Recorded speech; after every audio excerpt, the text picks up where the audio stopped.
Hey guys, welcome to Week 8 Target and Touches Report for NFL. I'm Rob Mazeika, and I'm here with Jason Gilbo. And in this segment here, we're going to talk about some players who are going to get a lot more usage and losing some usage moving forward in the season. And we may even touch a little bit on for daily fantasy implications for this week as well.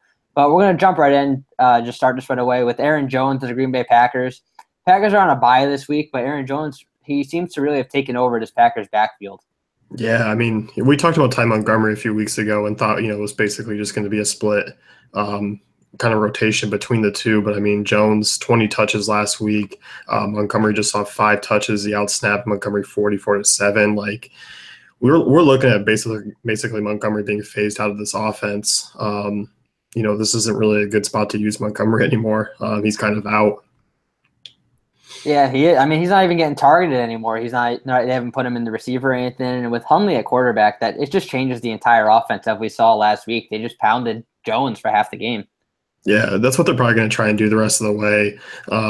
I can see definitely 20 plus touches moving forward. I mean, he's been really impressive this year, 5.6 yards per carry, 3 rushing touchdowns. He can get some work in the passing game. When you look at it, I mean, Green Bay has basically 2 poor matchups, Carolina and then Minnesota the rest of the way.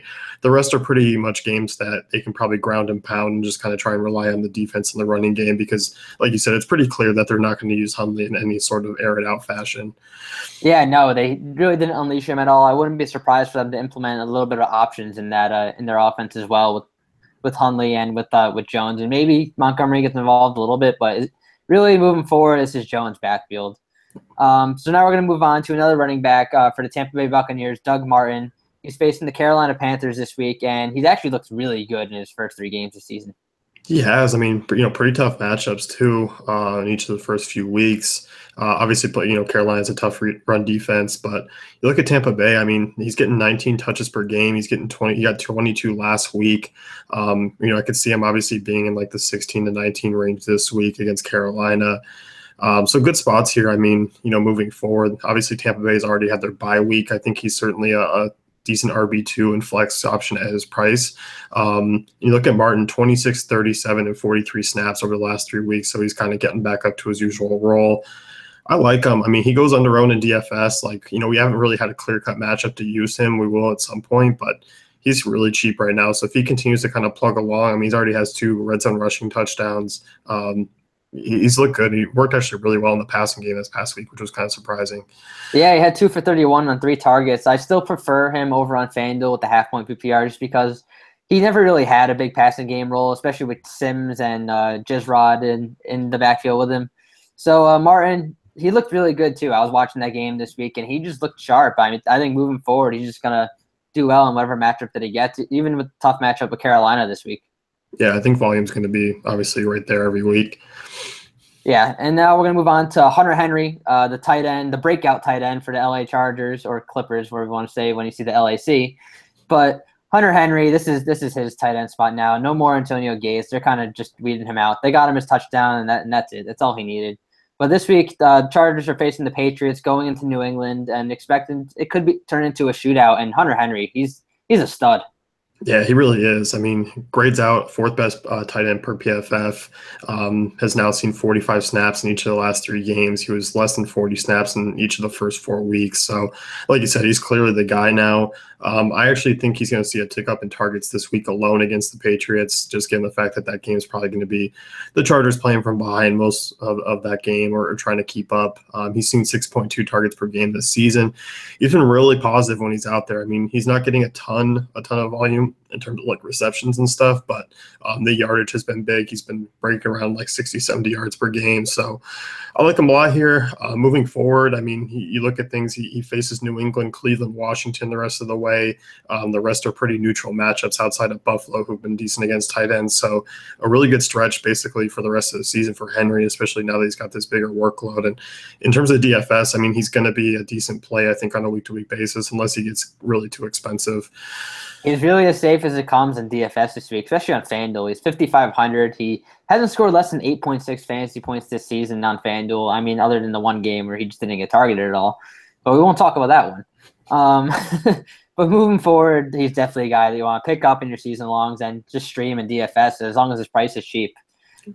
We're going to move on to now some guys are going to be trending downwards and who haven't really looked good in the last few weeks. We'll start out with Terrelle Pryor and his very disappointing Monday Night Football game last night. Yeah, this was bad. I haven't been season long, and I was kind of watching. I was like down 4 with him and Cousins versus Wentz, and I saw a tweet and it said, Pryor hasn't played a snap in like the first couple of drives. I was like, all right, something's up. Halftime, he played 1 snap. Finally in the fourth quarter, he got a first target. He dropped it. He ended up with 4 targets in that game, which was all basically when Washington was playing from behind. I don't know what was going on, but reading into the situation, it looks like Josh Doxson's the guy that they want to look at more and kind of see. I found it really odd that he was still not even playing, basically in 4 wide receiver, 3 wide receiver sets. I think Doxson, Crowder, and Pryor would still be the way to go, but I don't know what's up with his usage right now. It's obviously hasn't been high since the first week, so I'm off of him, completely off of him moving forward in season and DFS. Vernon Davis was also on the field quite a bit, 29 snaps. I think they used the 2 tight end approach and would use Davis quite a bit. He still looked like he's got the juice, so I think Pryor's done. Like, I'm not even going to project him for, over 3 targets, I think, this upcoming week against Dallas. I think he should go back to the Browns and just play quarterback for them at this rate. But, he's getting 4 or 5 targets a game. It's just obvious that Kirk he doesn't like throwing to him after the 11 targets in the first week. He really hasn't seen anything since. 1 touchdown in the season, not many red zone targets. They're weeding him out of the offense. And even guys like Ryan Grant are getting involved a lot more than him. And that's just – you paid all this money for this guy, and you're just not using him now. It's so weird because, like, when you look at the usage of these wide receivers and tight ends, like, you're looking at probably like 8-9 guys that are getting catches and running snaps and targets. Like, Crowder hasn't really been used much. I mean, Chris Thompson's their leading receiver this year. Like, he's been a clear option for Cousins, and then obviously Reed finally broke out last night. It's just this Washington. I mean, Kirk Cousins is still obviously solid, but trying to figure out who's going to has been impossible.